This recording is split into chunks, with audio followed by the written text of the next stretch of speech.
সবাই সিরিয়ার দিকে তাকায় রইল, ডানে বামে সবাই দেখে কিন্তু মায়ার নবীকে কেউ দেখে না। হঠাৎ করে আম্মাদান নিজেই চিল্লানি দিয়ে উঠছেন, আল্লাহু আকবার। আম্মাদান কয় দেখা যায় আমার ম্যানেজার আসতেছে, আমি দেখে ফেলেছি। বান্ধবীরা কই সখী তুই কেমনে দেখলি? কয় দেখতেছি, একটু পরেই দেখবি, একটু পরেই তোদের নজরেও আসবে।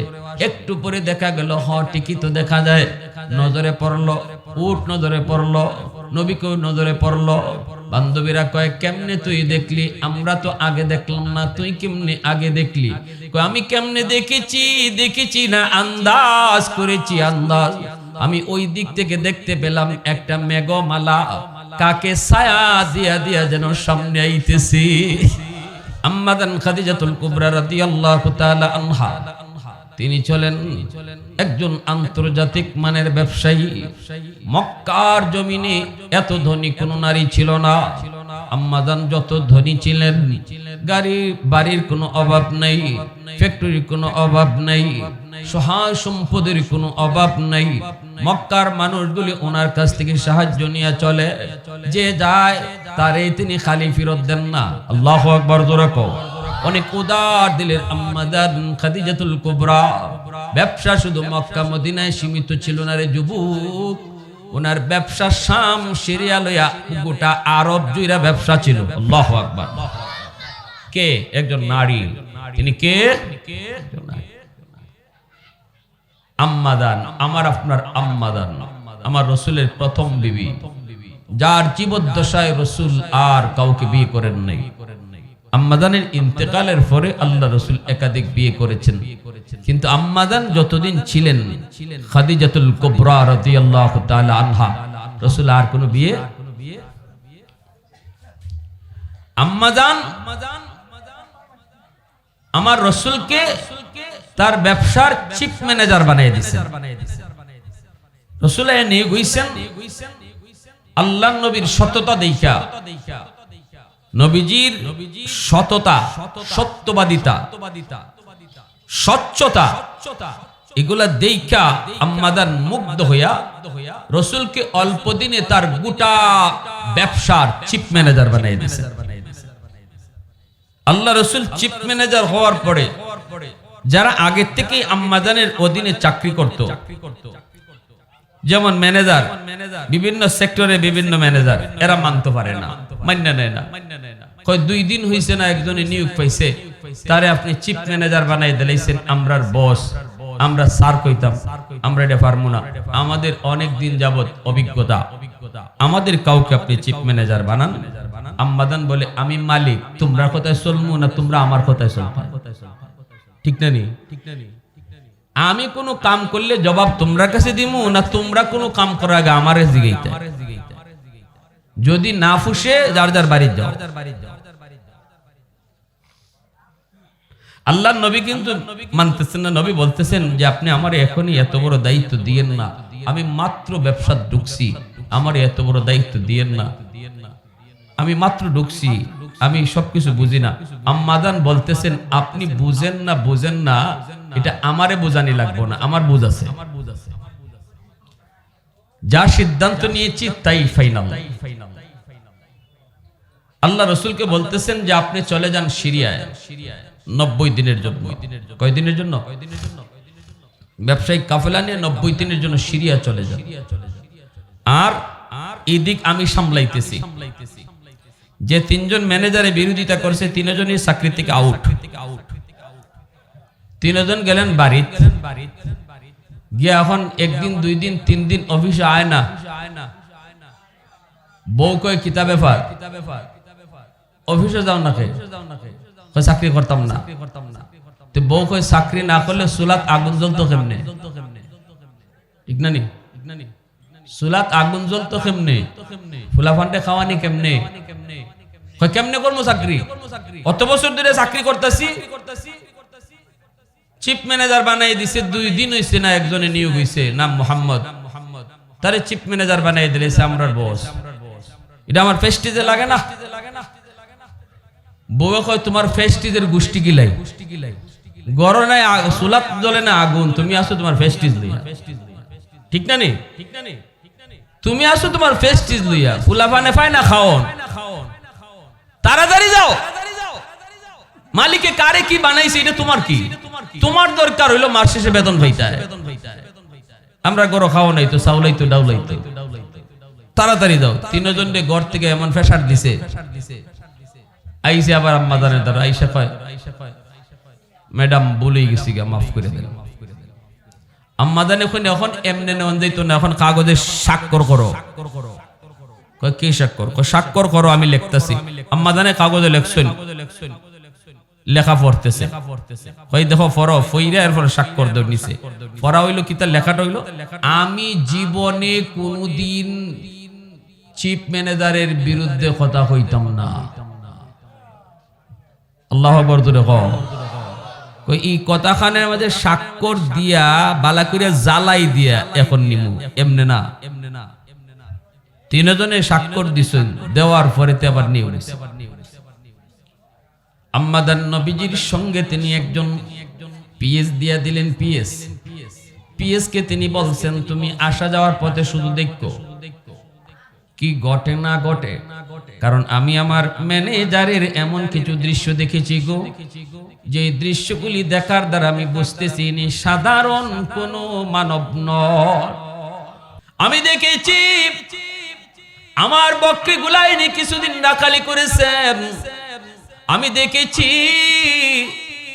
মরুভূমির প্রচন্ড রৌদ্রের মধ্যে তিনি বকরি রাখালি করেন মরুভূমিতে, কিন্তু দেখলাম তার মাথার উপরে একটা মেঘের আবর সব সময় ছায়া দিয়া রাখে। আমি দেখেছি শুধু তাই নয়, আমি আরো দেখেছি বিষাক্ত সাপ ফনা দিয়া তারে বাতাস দেয়। আল্লাহু আকবার জোরে কও। আমি দেখেছি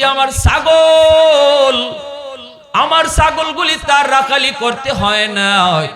আমি দেখেছি দুইটা বাঘ দুই দিক থেকে ছাগল রাখালি করে।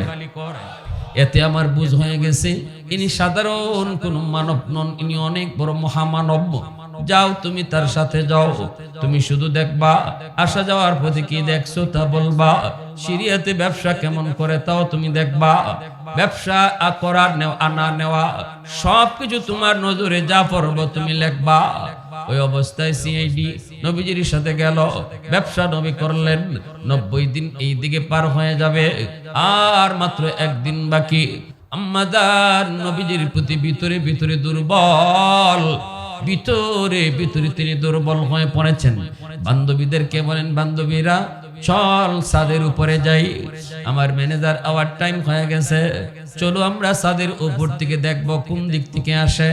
আর সিআইডি দিয়া দিছি একজন, তার পিএস দিয়া দিছি একজন, পার্সোনাল সেক্রেটারি তারে বানাইয়া দিছি।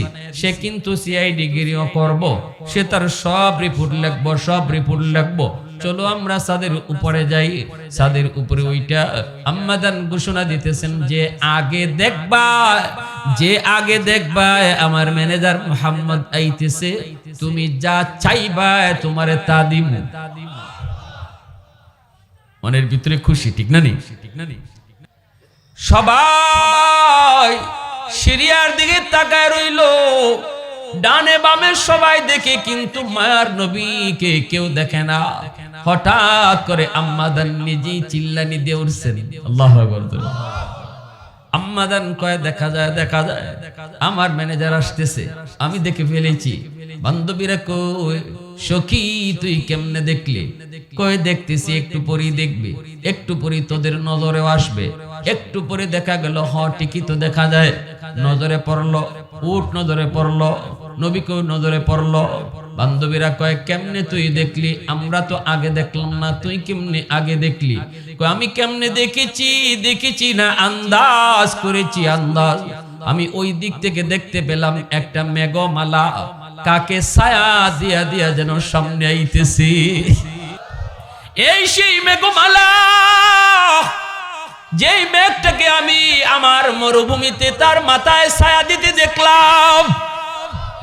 এতে করে আমি বুঝে গেছি এই মেঘের ছায়ার নিচে আমার ম্যানেজার মোহাম্মদ। ভাইরা বন্ধুরা, পিএস এর কাছ থেকে তিনি সব রিপোর্ট নিলেন। আসার পরে দেখা যায় মায়ার নবী সততার সাথে ব্যবসা করেছেন, যেটা মন্দ মন্দটারে মন্দ বলেছেন, যেটা খারাপ খারাপটারে খারাপ বলেছেন, ভালোটারে ভালো বলেছেন। অতিরিক্ত দাম নবী চান নাই।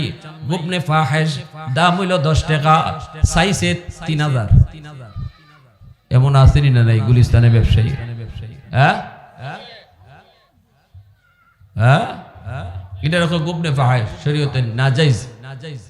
অতিরিক্ত দাম, দাম হইল 50 টাকা, দাম চাই 5000। এখন একজন মানুষ ডরাইয়া অর্থ কইব তোর তুমি 1000 টাকা দিবাই, ইটা কইতো ডর লাগবো তার, ঠিক না? এর পর হের 950 টাকা লাভ। ডরাইয়া ডরাইয়া কইছে 1000 দিবাইনি, এর পর হের 950 লাভ। এরকম ডাকাইতে ব্যবসায়ী আসেনি না নাই? আমরা এই বাজারের কথা কই না, গুলিস্তানের কথা। ধোঁকাবাজি ব্যবসা, অতিরিক্ত দাম দেওয়া, ওই কাস্টমারে ধোঁকায় ফেলায় দেওয়া, একটা আন্দাজি দাম কইয়া কাস্টমারে বেবুতা বানাই লিছে। কাস্টমার হে তো একটা দাম কইয়ে যেতে হইব, আবার এমনি যাইবার লাগিও দেয় না, দাম কইয়ে যাও, দাম কইয়ে যাও। আসেনি না নাই? কয় দাম করলা কেন লাগে, দাম কইয়ে যাও, দাম কইয়ে যাও। দাম না কইয়া গেলে পরে আপনি বেইজ্জত করে লিব। হ্যাঁ তো এটা কইছে যে আমি তোমার কাছে 100 টাকার জিনিস 10,000 টাকা চাইছি, এখন দেখি তুমি কয় টাকা কও। এখন যদি তুমি একবারে বেশি কম কও, বাপের গুতে কিনছিলে নি, শেষ বললাই। পুরস্কার যেমন আছে শেষাও আছে, ঠিক না নি? সততার সাথে ব্যবসা করার দ্বারা পুরস্কার যেমন নবীর সাথে জান্নাত, আর যারা ব্যবসারে কলঙ্কিত করব এরার শেষনও আছে জাহান্নাম।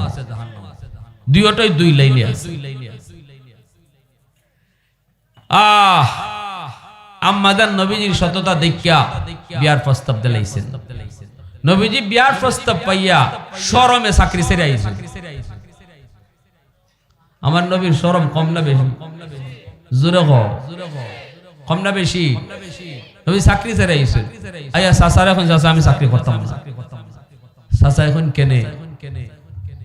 চাচা আমার মালিক যে ম্যাডাম বালা, খুব বালা মানুষ, খুব বালা, তুলনা হয় না। চাচা তুমি তো চাকরিটা তো আমার দিয়ে ইসলাই, খুব বালা মানুষ, তুলনা হয় না, কিন্তু আমার কাছে বেশি সুবিধা লাগে না। রসুল এখন কি তৈছে, আমার বিয়ার প্রস্তাব দিলাইছে। আমি তাইনের আন্ডারে চাকরি করি, এটা ওই নি চাচা, এটা ওই চাচা। আবু তালিব তখন মুসলমান না, মুসলমান ওইছিল না কোন সময়, কিন্তু রসুলটা মায়া করছেন, এত মায়া করছেন। চাচা আবু তালিব যতদিন দুনিয়ায় বাচ্চা আসলা, রসুলের গায়ে টুকা দেওয়ার সাহস বেদিন বেঈমানরা করছে না, টুকা দেওয়ার সাহস করছে না আবু তালিবের বাতিজা। তো চাচাই কইতেছে বাজান, বাজান তোমার ম্যাডাম তো খাদিজাতুল কুবরা, আরবের ভিতরে সবচেয়ে ধনী একজন নারী। শুধু ধনী নয়, আরবের ভিতরে সবচেয়ে সুন্দরী। শুধু সুন্দরী নয়, তার চরিত্র হলো সবচেয়ে সুন্দর। আরবের ভিতরে কেউ চোখ তুললে তার দিকে তাকানোর সাহস করে না। সুন্দর বেশি হইলে পরে কলঙ্কের দাগ লাগে। কিন্তু খাদিজা এমন এক সুন্দরী আরবের, যার চরিত্রের ভিতরে বিন্দু পরিমাণ কোন স্পট নাই। আল্লাহু আকবার। এ বাতিজা মুহাম্মদ, কত রাজপুত্ররা তার বিয়ে করার জন্য পাগল, কিন্তু সে কাউকে পাত্তা দেয় না, সে বিয়ে বসবে না। দুইটা স্বামী আগে মারা গেছেন, এজন্য সে কারো কাছে বিয়ে বসবে না। এখনো কত রাজপুত্ররা প্রিন্সের মতো চেহারা, সবাই তাকে বিয়ে করার জন্য পাগল, কিন্তু সে রাজি হয় না।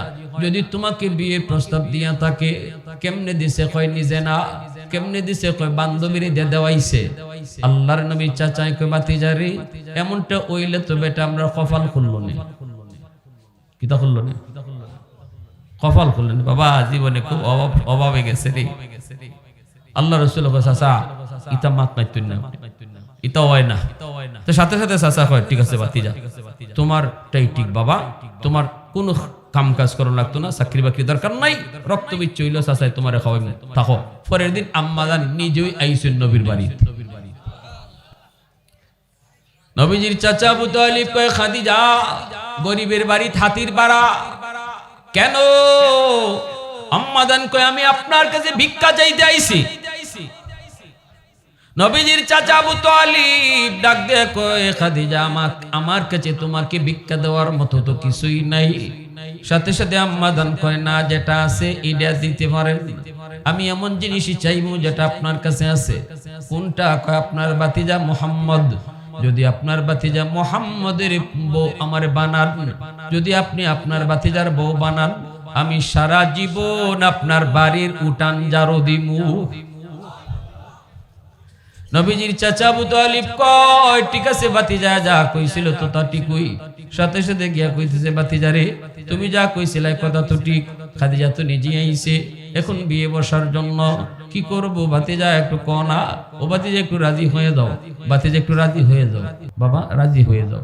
আল্লাহ রাসূল কয় চাচা এতই যখন কইতাছেন তাইলে আমি আপনারে কই তিনটা শর্ত লাগবে, তিন শর্ত যদি মানুন তাইলে আমি বিয়াত রাজি আছি।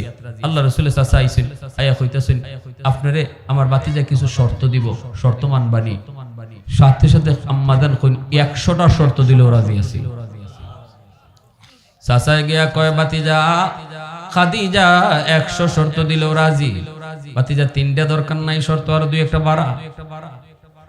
আল্লাহ রাসূল কয় চাচা বাড়ানি লাগতো না, তিনটেই যথেষ্ট। কতে ভাতিজা একটু চাচার পায় চাইস, জীবনে খুব কষ্ট হয়েছে রে বাবা, অভাবের স্বভাবে গেছে, একটু চাচার পায় চাইয়া দুই একটা শর্ত চাচার পায় লাগাইয়া কইস। আল্লাহ রাসূল কয় আপনি টেনশন করেন না চাচা, সবই কমু। রাসূল বইয়ে ওখানে 1 নম্বর শর্ত, আপনার যত বাড়ি আছে সব যাদের বাড়ি নেই তাদেরকে দিয়ে দিতে হইবে। আম্মা জান কোন আমি রাজি। 2 নম্বর শর্ত কওয়ার আগেই চাচা চায়, চাচা কয় ভাতিজা, রাসূল কয় ওইব। 2 নম্বর শর্ত হলো আপনার আমার বার ঘরে যদি আপনি আসেন, আপনি একজন ধনী মহিলা, জীবনে কোনোদিন অভাব টের পান নাই, কোনোদিন বুকা থাকতে হয় নাই, রগমহলে থাকছেন, বড় বড় অট্টালিকার ভিতরে থাকছেন, কিন্তু আমি মুহাম্মদ একজন গরিব, আমার নিজের কোনো গড়ই নাই, আমি চাচার ঘরে থাকি, চাচার ঘরে খাই, আমার চুলাওই নাই, অতএব আমার ঘরে আইলে পরে আপনি না খায়া থাকতে হবে।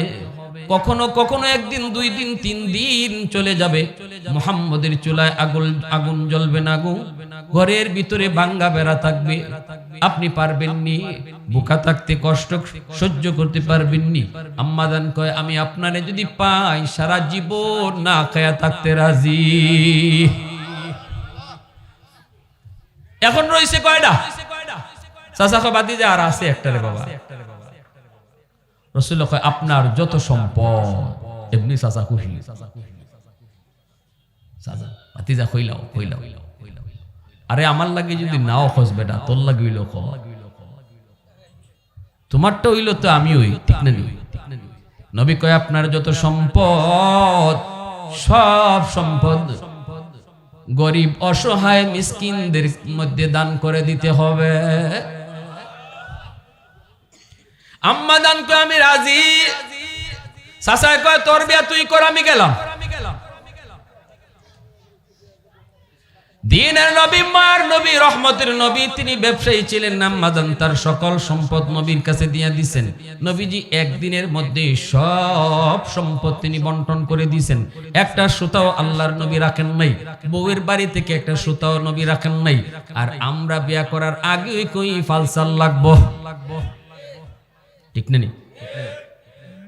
আবার কিছু কিছু ছেলের আব্বা আম্মা আছে, কি দেওয়ান লাগবো কইলে নাউজুবিল্লাহ নাউজুবিল্লাহ, ইয়া আল্লাহ না জায়েজ, ইতা পারে না, ইতা পারে না, তা যৌতুক হারাম, হুজুরে কইছেন হারাম।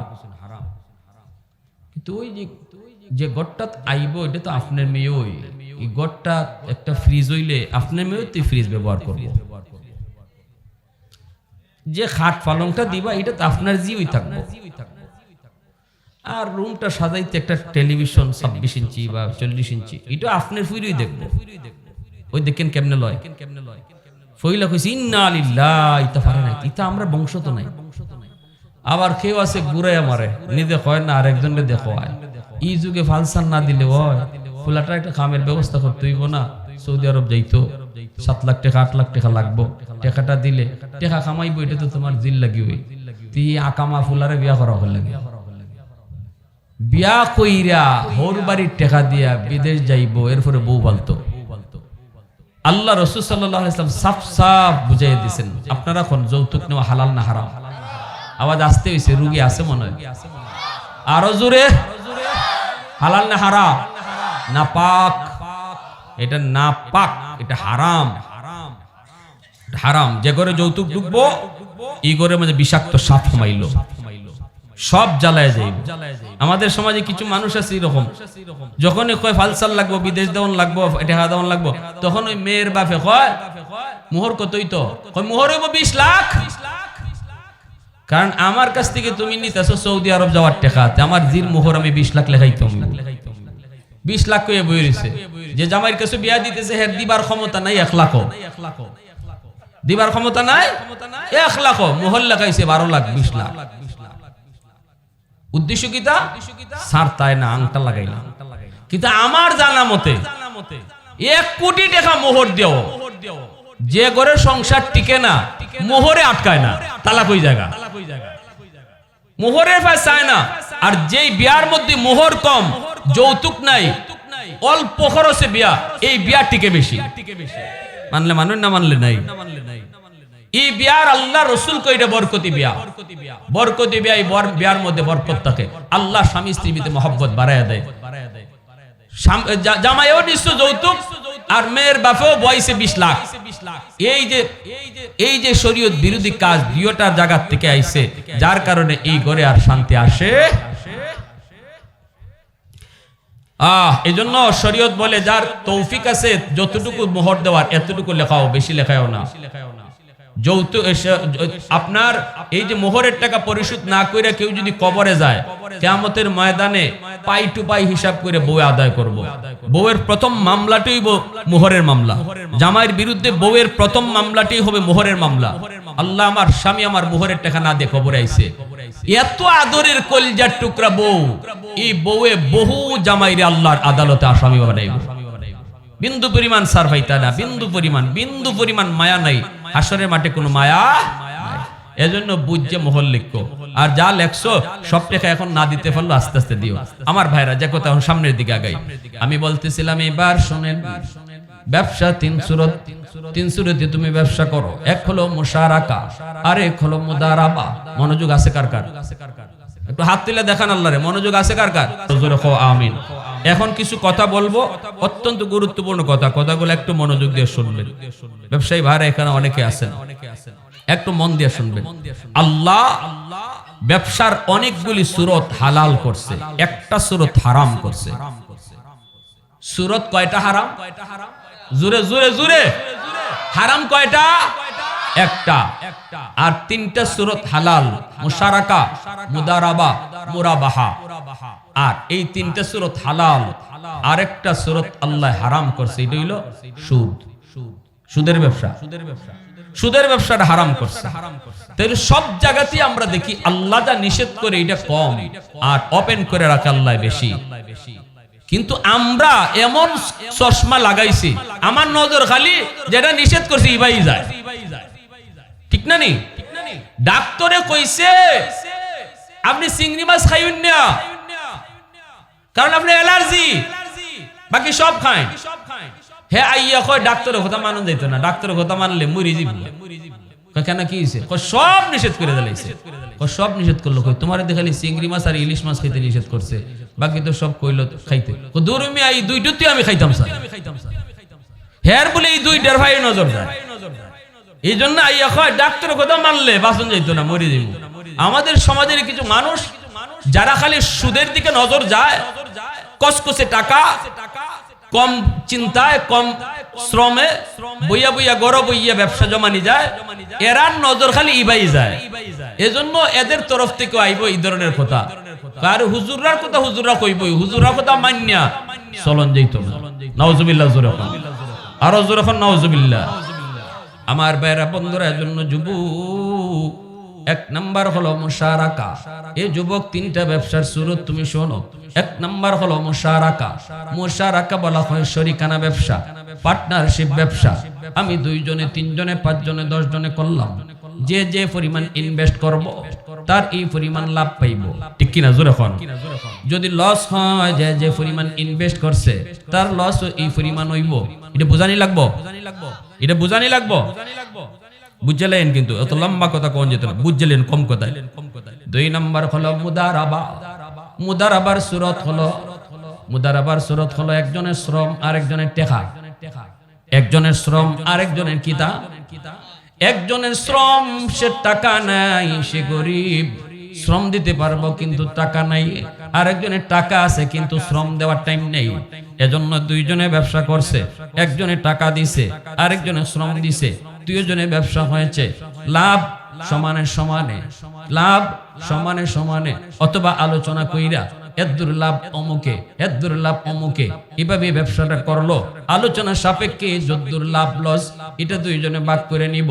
কিন্তু এই ব্যবসায় লস যদি হয় তাহলে যে ইনভেস্ট করছে টাকা সেই শুধু লসের ভাগিদার নিব, যে শ্রম দিছে তার কোনো ভাগ নাই, লসের ভাগ সে নিবে না, কারণ সে যে সময় দিছে এটাই তো তার লস। কথাটা বুঝে আসছে? যে সময় দিচ্ছে এটাই তো তার লস, এখানে টাকার লসের মধ্যে যে শ্রম দিছে সে আসবে না। ইনভেস্ট যে করছে সে লাভ, লাভের অংশীদার 2 জনে নিব, লসের অংশীদার শুধু একজনে নিব, যে টাকা ইনভেস্ট করছে, শ্রম যে দিছে তার কোনো লসের অংশীদার নাই। এটা হলো বায়ে মুদারাবা। 3 নাম্বার হলো বায়ে মুরাবাহা। মুরাবাহা বলা হয় ওই ব্যবসাকে যে ব্যবসার মধ্যে একজনের কাছে টাকা নাই কিন্তু দরকার তার ফ্রিজ। এই জন্য লোকটা যদি, যেই লোকটার কাছে টাকা আছে তারে যায় কয় ভাই আমার একটা ফ্রিজের দরকার, আমার একটা ফ্রিজ কিনে দিবেন নি? লোকটা কইল ঠিক আছে, টাকা নাইনি, কয় না ফ্রিজের দাম কত, কয় 1 লাখ। ঠিক আছে আমি 1 লাখ দিয়ে তোমারে ফ্রিজটা কিনে দিমু, কিন্তু তুমি আমারে 1,20,000 দিবা। কেমনে দিবা? একবারে তো দিতে পারতায় না, কিস্তিতে দিবা। কেমনে দিবা? জোরে কও। একজনের কাছে টাকা নাই, আরেকজনের কাছে টাকা আছে, দরকার তার ফ্রিজ। যে লোকটার কাছে টাকা আছে সে যায় ফ্রিজটা কিনলো, কিনে এই লোকটার কাছে 1,20,000 বেচলো, লাভ হইলো 20,000। কয় লাভ? 20,000। এইদিকে এই লোকটার লাভ হইলো সে একবারে টাকা দেওয়ান লাগতেছে না, কিস্তিতে কিস্তিতে ব্যাঙ্গে ব্যাঙ্গে দিতে পারতেছে। এটাও হলো শরীয়তে ব্যবসা হালাল, যেটাকে মুরাবাহা বলে। এই 3 সিস্টেমে শরীয়ত ব্যাংক যেগুলি, শরীফ ব্যাংকগুলি এই 3 সিস্টেমেই ব্যবসা করে, এই 3 সিস্টেমেই ব্যবসা করে, 3টা সিস্টেমেই ব্যবসা করা বৈধ। শরীয়তে যে ব্যাংকগুলো আছে শরীফ ব্যাংক, এই ব্যাংকারগুলো আমাদেরকে এই সিস্টেমেই ব্যবসা করে। বাকি তারা ওই যে বাংলাদেশ ব্যাংক থেকে সুদ আনলো কি না আনলো সেটা তাদের ব্যাপার, কিন্তু আমার সাথে এই ব্যাংকের যে লেনদেন, এই লেনদেনটা সে এই 3 সুরতে দেখাইতেছে। এজন্যই উলামায়ে কেরাম কয় শরীফ ব্যাংকে টাকা রাখা এবং শরীফ ব্যাংকের সাথে লেনদেন করা জায়েজ, কারণ আমার সাথে তার শরীর লেনদেনে হইতেছে। সে কার সাথে কোন ব্যাংক থেকে আবার সুদে টাকা আনতেছে এটা সে জবাব দিবে। আল্লাহ নবী বলে লা দারারা ফিল ইসলাম, ধোঁকাবাজি ইসলামের ভিতরে নাই, ওয়ালা মাইসার ফিল বাই, ব্যবসার মধ্যে না, লটারি জুয়া এগুলা ব্যবসার মধ্যে নাই। শরীয়তে একটা ব্যবসা হারাম করছে, সেটা হলো লটারি। লটারি দিয়ে যদি কেউ কাউকে ব্যবসার নামে, এই লটারির ব্যবসা হারাম। কেন? 10 টাকা দিয়ে আপনি লটারি কিনলেন, কিনছে 1 কোটি মানুষে, শেষ পর্যন্ত 1 কোটি মানুষে কিতাব পুরস্কার পাইছিনি, কয়েকজনে পাইছে, ঠিক না? বাকিরা এই লটারি কাগজ পানিতে ধুয়ে ধুয়ে খাইছে, ঠিক না নি? এজন্য শরীয়ত কই এটা জায়েজ না, এটা জায়েজ না। একটা সূরত লেখছেন, যদি লটারি কাগজটা নেওয়ার সময়ই একটা কলম দেলায় 3 টিকা 5 টিকা দামের একটা কলম দিয়ে দিত, বদলা হইতো, কোনটা সূরত বাইর করা যাইতো, এই সূরতটা জায়েজ করার। কিন্তু লটারি কিনবার সময় কাগজটাই দেয় খালি, আর কিছুই দেয় না, না পাইলে এই কাগজ দুইই তুমি খাইতে, ঠিক না নি?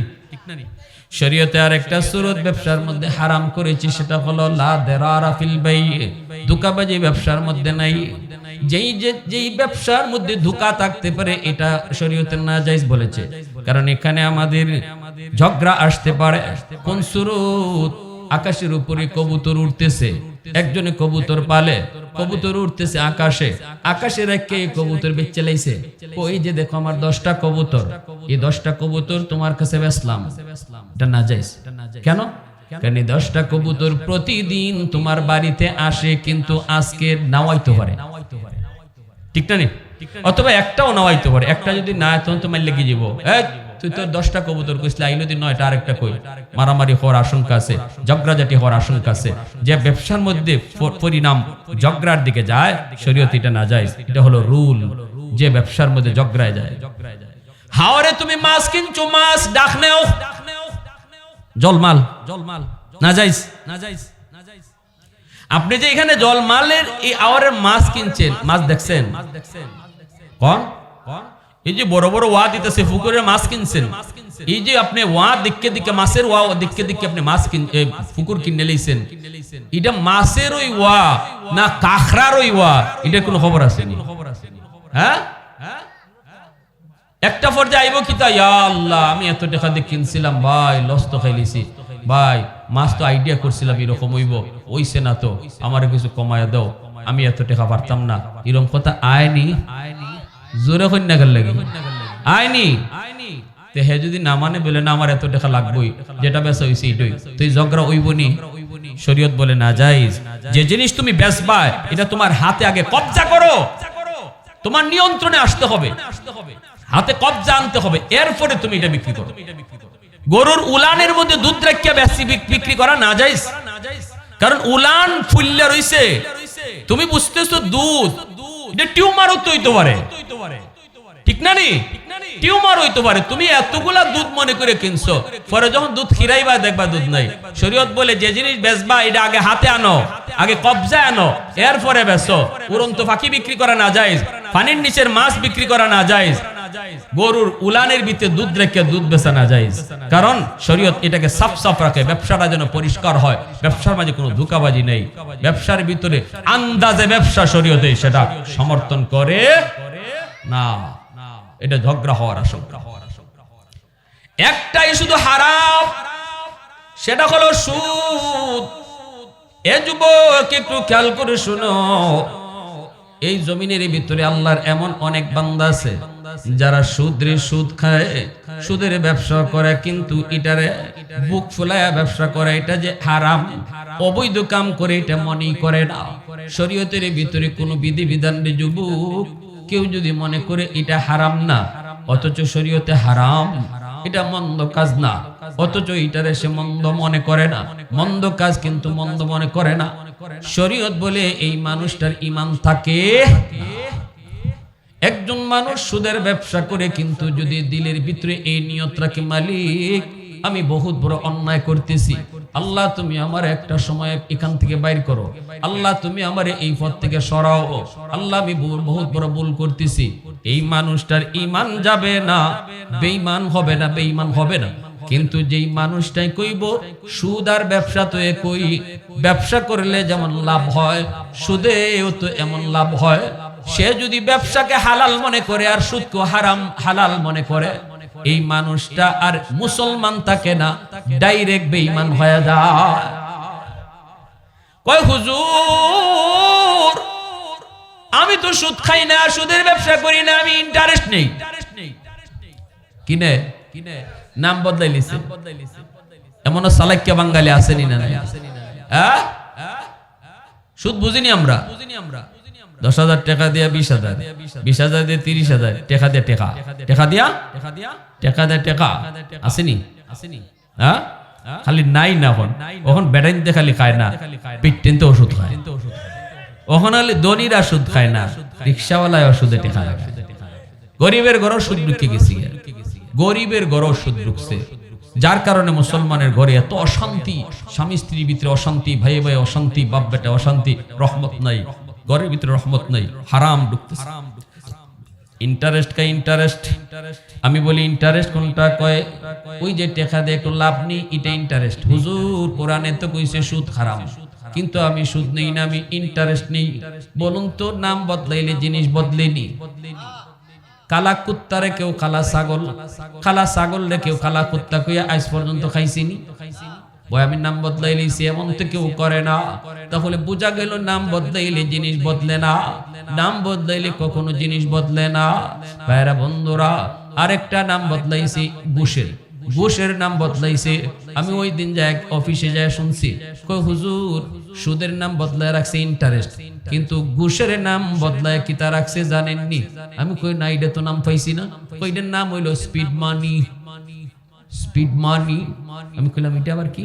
হুজুর ওই যে ফাইলটা আটকে রয়েছে টেবিলও, ফাইল লড়ে না, টেবিলের নিচ দিয়ে খালি একটা বান্ডিল দেলাইছে, ওখন ফাইলে দৌড় শুরু করছে। যে টেকায় কামের গতি বাড়ায়, যে টেকায় কামরে আগুয়ে দেয়, এইটা দেখো স্পিড মানি।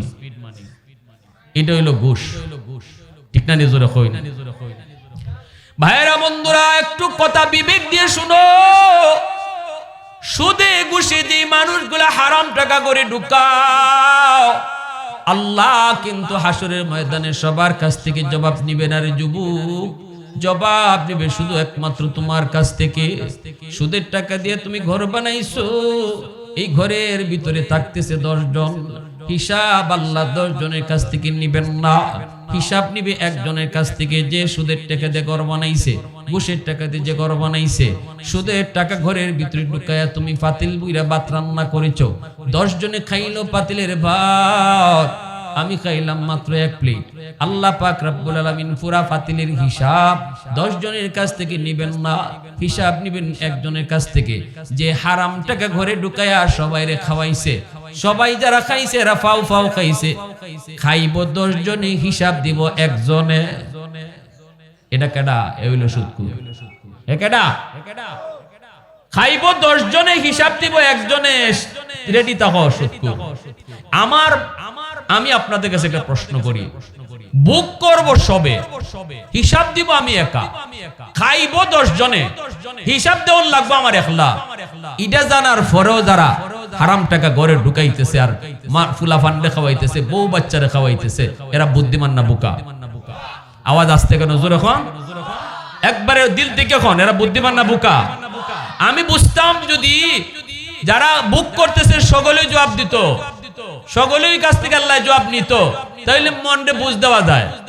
কিন্তু খাইব 10 জনে, বুক করব 10 জনে, হিসাব দিব আমি একা। এটা জানার পরেও যে সুদ খাইব, দুনিয়াতে এর মতো আস্থা বলদার কেউ নাই, এর মতো বলদার কেউ নাই। ভাইরা আমার, সুদ করে যে শাস্তি আল্লাহ রাসূল কইছেন, বুতুলহুম কাল বুয়ুত ফিহাল হাইয়া তুরাবিন খারিজ বুতুনিহি। পেটটা ভরা আমি দেখছি সাপে ভরা। মেরাজের রজনীতে জাহান্নামে একদল মানুষের পেট ভরা সাপ। আমি দেখেছি পেটের নারী বুড়ি থেকে সাপগুলা বের হইতেছে, নাকের ছিদ্র দিয়া, মুখের ছিদ্র দিয়া, কানের ছিদ্র দিয়া সাপ বের হইতেছে। আমি জিব্রাইলকে জিজ্ঞেস করলাম, ভাই জিব্রাইল মান হাউলাই, ভাই জিব্রাইল এরা কারা? জিব্রাইল বলেন, হাউলাই আকালাতুর রিবা, এরা আপনার উম্মতের ভিতরে যারা সুদখোর, এদের হলো এই শাস্তি। সুদখোরের একটা শাস্তি হইল এটা, পেটের ভিতরে সাপ ভরা থাকবো। আমি আমাদের হবিগঞ্জের একটা বাজার, নাম বলবো না, নাম বললে চিলে ফেলবেন। ইউটিউবে আমি কথাটা বলছি, আমার বয়ানের ভিতরে কথাটা আছে, নাম বলবো না, দাদাদের জবানে শুনেছি। মার্কা আমার একজন সুদখোর ছিল। এই লোকটা পেটটা মরণের আগে তো বড় হয়ে গেছে। এই লোকটারে নিয়ে যাওয়া হয়েছে সিলেটের নিরাময় পলিক্লিনিক। তখন খালিক ডাক্তার সাহেব দুনিয়ায় জীবিত। যারা বয়স্ক আছেন তারা নাম জানেন, ঠিক না? খুব প্রসিদ্ধ একজন ডাক্তার ছিলেন খালিক ডাক্তার, নিরাময় পলিক্লিনিকের। মেশিন লাগানোর পরে চিৎকার দেয়া কয়, কে গো তোমরা, কে কারা তোমরা? এই লোকটারে কে নিয়ে আইছো? আমার মেশিনের ভিতরে এমন সাপ ধরা পড়েছে, তার পেটের ভিতরে এমন সাপ, এই সাপ আমি জীবনে কোনোদিন দেখি নাই। তাড়াতাড়ি করে আমার হাসপাতাল থেকে নিয়ে যাও। ওই লোকটারে ভারতের মাদ্রাজ নেওয়া হয়েছে। মাদ্রাজের ডাক্তাররাও মেশিন লাগায় কয়, তাড়াতাড়ি ভাগো, এই সাপ বাইর করার মতো কোন যন্ত্র আমাদের কাছে নাই। লোকটারে শেষ পর্যন্ত আনা হলো বাড়িতে, পেটের মধ্যে সাপ লই সে মারা গেল রে যুবক। এই অবস্থায় তারে কবরের মধ্যে রাখা হলো। আমার দাদা যারা আছেন, যিনি নিজে প্রত্যক্ষদর্শী, আজকে আমার দাদা দুনিয়াতে নেই, তিনি কইছে কবরটা দিয়ে কিছু দূর আওয়ার পরে আমরা কবরের ভিতর থেকে একটা আওয়াজ পাইছি, মরমর মরমর একটা আওয়াজ পাইছি, হাড্ডি গুড্ডি গুলা সব যেন কি গুড়া করে ফেলতেছে এমন একটা আওয়াজ পেয়েছি। আল্লাহ পাক সব সময় কবরে আযাব দেখায় না, কিন্তু আল্লাহ মাঝে মাঝে দেখায় আমাদেরকে হুঁশ ফেরানোর জন্য। রে যুবক, এ যুবক, দুনিয়া বেশি দিনের না। কারে খুশি করার লাগে আজকে তুমি হারাম টাকা ঘরে ঢুকাইতেছো, সুদের ব্যবসা কইরা বউ বাচ্চারে খাওয়াইয়া খুশি রাখতেছো। যাদেরকে খুশি করো, একজনও বিপদে তোমার পাশে দাঁড়াবে না। ছেলে কইতো না মালিক আমার আব্বারে তুমি সাইরা দাও, বউ কইতো না মালিক আমার স্বামীরে তুমি সাইরা দাও, মায়ও কইতো না আল্লাহ আমার সন্তান রে তুমি সাইরা দাও। সবাই কইব আমরা কি জানি, আমরা তো জানি না তুই কেমনে টেকা আনছত, কেমনে খাওয়াইছত, তোরটা তুই বুঝ। বউয়ে কইব আমি জানি না কেমনে তুমি টেকা আনছো, কেমনে খাওয়াইছো, দায়িত্ব ছিল তোমার, তুমি জামাই। ফুলাই কইব আব্বা খাওয়ানির দায়িত্ব তোমার, কেমনে আনছো কেমনে খাওয়াইছো এটা তোমারটা তুমি বুঝো, আমরা বুঝি না। এজন্য আল্লাহ কই ইয়াউমা ইয়াফিরুল মারউ মিন আখিহি ওয়া উম্মিহি ওয়া আবিহি ওয়া সাহিবাতিহি ওয়া বানিহি। আল্লাহ কয় হাসরের মাঠে কেউ কারো আপন না। অতএব সুদের ব্যবসা করবো না, হালাল ব্যবসা করবো। কারা কারা একটু হাত উঠে আল্লাহরা দেখাও। আল্লাহ তুমি কবুল করো, সবাই বলি আমিন।